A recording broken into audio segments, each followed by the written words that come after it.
You're a mean one, Mr. Beard. What's up, everybody? This is Kevin here from Happy Beard Games, and this is the Happy Beard Games Christmas Special 2019. Today we are doing a full game review of The Grinch on the SEGA Dreamcast. Whoa. Yes, we got The Grinch in there, and The Grinch is a 3D action platformer collectathon game for the Dreamcast, the PlayStation 1, the PC, and the Game Boy Color in a slightly different version. Now, I have a bit of nostalgia for this one, as it's a game that I played as a kid at my uncle's house back in the day on the PS1 version, so forgive me if I give this game a little bit extra warmth. Published by Konami, The Grinch was released in the year 2000, shortly after the Jim Carrey movies released in theaters. This game, The Grinch, was based on Dr. Seuss's How the Grinch Stole Christmas story, and takes elements from the book, the cartoon, and the Jim Carrey movie, and makes its own story a prequel to How the Grinch Stole Christmas. And unlike many other movie tie-in games, this game does not feature any movie clips or audio clips. That's right, there is no Jim Carrey or Boris Karloff playing the Grinch this time around.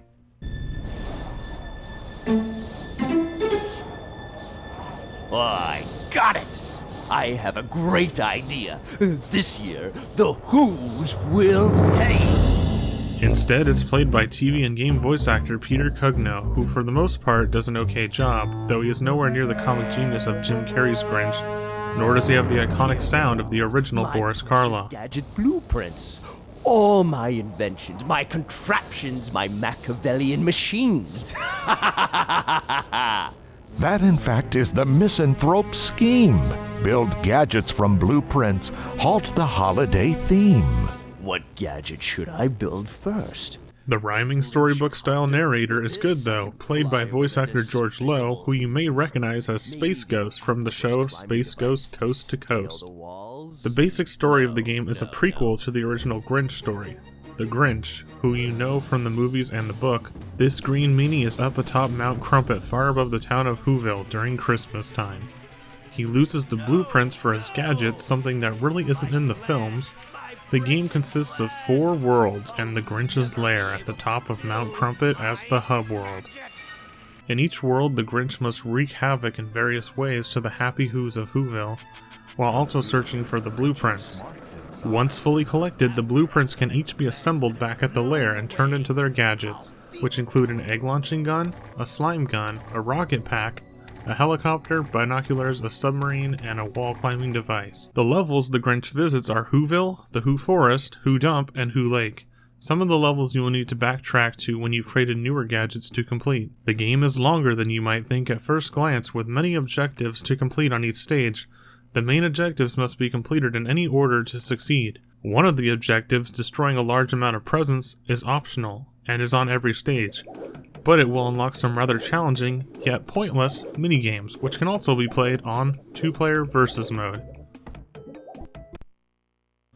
The game's difficulty is fairly easy. You have unlimited lives. Dying from gaining too much damage will only set you back to the start of the level. Progress intact. The Grinch starts out with full health, and the health meter tracks your damage, not your health. When you destroy presents, your damage will decrease.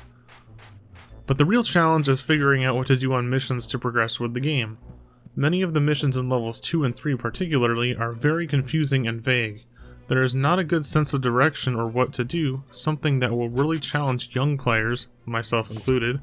And I don't mean for the game to hold my hand, but some of it is hard to understand. These missions range from painting over a set amount of the mayor's posters in town, to missions that require stealth. Now where have I seen Konami use stealth gameplay before? Go, Mac! You also have Max, the Grinch's faithful dog sidekick. In a couple missions, Max is required to use. You can play as Max with full control at any time during the entire game, but these missions you will need to use him for his unique skills. For the stealth mission in the post office early in the game, Max is used to sneak into small spaces in the air ducts to turn on switches and unlock doors for the Grinch. It's kind of a shame that this gameplay was not used more often because Max is there on each level, yet the switching between the 2 gameplay style is something that you don't see much of. It makes it fun and unique. Then there are some missions you can complete early in the game, but would be easier with the use of gadgets found later. So as long as you unlock access to the next level, You can kind of pick which missions you want to do from the past levels. It's similar to a Mario 64 or Banjo-Kazooie game, as you have the hub world as your base, with 4 tubes to connect you to the 4 separate game levels. But unlike Banjo or Mario games, the missions can be completed freely without restarting the levels. There's some other key differences from other collectathons. There's not really any boss battles. There's also only 4 levels in the game, but it makes up for that by having you stay in each level for a much longer time than Mario or Banjo. Other items the Grinch gets to help him on his mission are the Who costume. This is based on the costume the Grinch wore in the Jim Carrey movie. Later on you'll get a camp counselor costume as well for the Who Lake stage. In the game it allows you to walk past Who's and Who guards without them knowing that you are the Grinch. The abilities the Grinch has include jumping. You can double jump by pressing jump to ground pound, which you use to break all the packages in the game. Think of the packages like this game's coins to collect. You have to collect a certain amount of them, or in this case, destroy a certain amount of packages throughout the entire game. The Grinch has a bad breath ability that you can use at any time, which is used for attacks and for some puzzles. You also have the sneak ability, which helps on parts of the stealth missions. The hub area is Mount Crumpet Lair of the Grinch, and here you can warp to the levels, build new gadgets from collected blueprints, and access unlockable minigames. You can also climb to the top and yell at Whoville. Yeah, I'm not making that up. I hate Christmas! The first level is Whoville, and this one is the closest to the story of the movie, even has some lines from the movie reworked from the game, such as when the Grinch meets Cindy Lou. Who are you? Well, you're The Grinch! This level has the Grinch slunking around town in the Who costume, Schlunk, destroying mayor's posters, ruining the countdown clock, unsorting the mailboxes at the post office, and shooting rotten eggs into house windows, among other missions. Yeah, Grinch! This level introduces the swinging mechanic, where you grab onto a pole and then swing and jump. You have to learn to time it right because you can either jump up high or forward, so practice it a lot on the stage. You'll need it for later in the game, definitely. The second level is the Who Forest. You have missions here such as putting beehives into house chimneys, ruining the mayor's favorite skis, as well as destroying Christmas trees with your foul breath. This is an area that you will need gadgets from the future levels to complete, so you have to backtrack to this level later in the game. The third level is the Who Dump. This one's visually different, with robots, lasers, and a power plant. You have to destroy birds to get their garbage pizza, destroy robots to get computer parts, and also lead rats as Max to infest a house. The fourth and final level is Who Lake. This level has you at a camp lake and has you destroying tents, shooting pine cones onto shorts, and sneaking around with a new costume as a camp counselor. This level also features a short boss fight, and it's the only boss fight in the normal levels of the game. Once you've collected all the submarine mobile blueprints and assembled them at Mount Crumpet, you can also access the underwater portions of Who Lake. The underwater ocean section is short, but is also a great change of pace.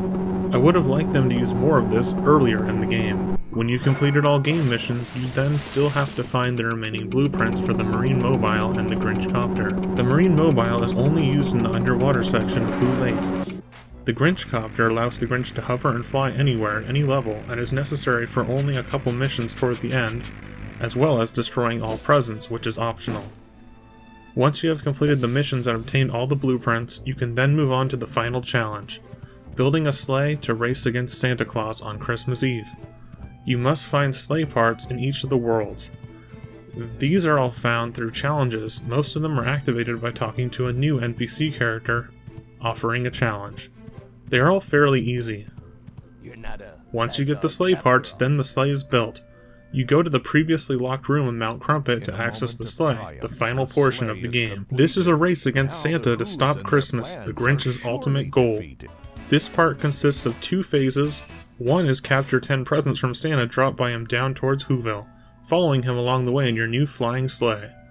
This part is ridiculously tough. Due to the very difficult controls, this is no Mario Kart. Luckily, you can retry as many times as you want. You are moving forward automatically, and I found it easiest to barely tap the thumbstick. Any harsh or sudden movements can steer you wrong. The second Santa phase, you are shooting eggs at Santa. You have to hit him 10 times within the time limit. This part was much easier and only took me one attempt. Once Santa's sleigh is destroyed, you watch a final cutscene. You beat the game, congratulations. The final cutscene is an oddly rushed change of heart scene for the Grinch. He sees and hears the Who's of Whoville singing and happy even without presents on Christmas morning. His heart grows and he tells Max that he loves him. Then the Grinch brings all the gifts back to the Who's and makes peace with them. Cindy Lou Who is there as well. Then the game ends. The ending is similar to the original story, but it also feels rushed and somehow out of place. You spend 12 hours, my gameplay time, destroying Christmas, and then there is a quick change of pace almost instantly during the game's final scene. Overall, it's a fun game, but parts of it do feel either rushed or sloppy towards the end of it. The controls in the game, The Grinch, are one of its downsides. Even far into the game, I continue to find issues with the controls. Now, it might be my unfamiliarity with the SEGA Dreamcast controller, or it may have just been a better layout on the PlayStation 1 version. You use the left and right triggers for camera controls due to the lack of a second thumbstick. Pressing the left and right triggers at the same time will switch to a first-person perspective. This is required for using the gun weapons. The worst part of all is how you switch gadgets. You use one direction on the D-pad and it brings up a menu which stops you from your current controls but does not pause the game.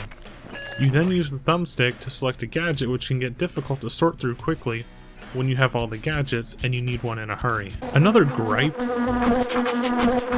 is partially with the game's audio, though it may be an audio bug or an unintended feature, and it may or may not be only in the Dreamcast port. That is Max. Go, Max! For some reason, throughout the entire game you can hear Max no matter where you are. You hear his dog panting sound even when you are very far away with the Grinch. I have no idea why, and I could not find a reason for it.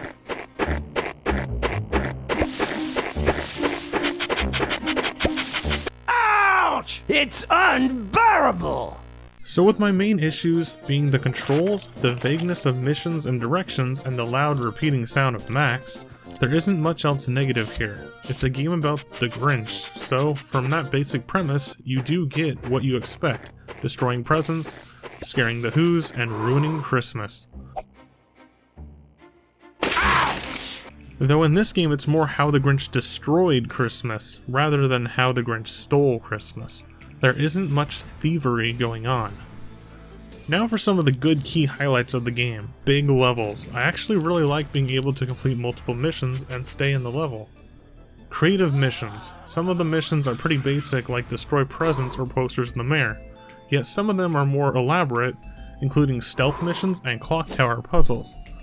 There are some missions that require backtracking with the use of a new gadget, which gives it almost 3D Metroidvania style. My favorite mission is the first one where the Grinch cooperates with his dog Max.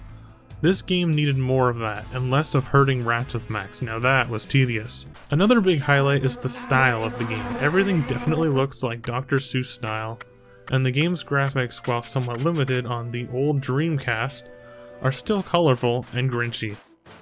Then there's some things in the game that are not so good, or bad, or just mediocre, which a lot of the game is kind of mediocre.